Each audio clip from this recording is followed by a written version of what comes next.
రేవంత్ రెడ్డి వచ్చినాక అంత ఆగం. ఇవాళ కాంగ్రెస్ వాళ్ళ కథ ఎట్లుందంటే ఇంట్లో ఈగల మోత, బయటకు పోతే పల్లకీల మోత.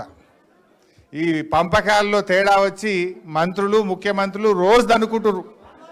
టీవీ పెడితే కొండ సురేఖ బిడ్డ ఎట్లా తిట్టింది చూసిరా? మొన్న జూపల్లి కృష్ణారావు ఎట్లా మాట్లాడింది చూసిరా? అరే వాళ్ళ పంచుకోవడంలో పంచాయతీలే దిగుతలేవు.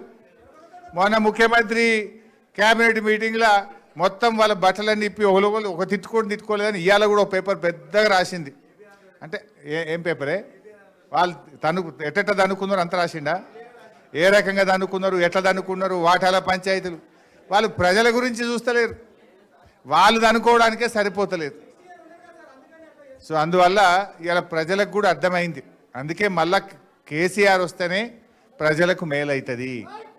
ఇప్పుడు సీనన్న చెప్పిండు, కేసీఆర్ ఉండగా హైదరాబాద్లో 1,00,000 డబుల్ బెడ్రూమ్ ఇండ్లు కట్టించిండు. ఇవాళ రేవంత్ రెడ్డి వచ్చినాక 1,00,000 ఇండ్లు కూలగొట్టిండు. అంతకు మించి కట్టింది అయితే ఒక్కటి లేదు. ఉన్నదా? ఒక్కటన్నా ఉన్నదా? దయచేసి ఆలోచన చేయండి. అంటే ఈ హైడ్రా బగాయించాలి. హైడ్రా బంద్ కావాలంటే కాంగ్రెస్ను ఓడగొట్టాలి. పేదల ఇండ్లు కూలద్దంటే కాంగ్రెస్ను ఓడగొట్టాలి. రేవంత్ రెడ్డి ఏమంటాడు?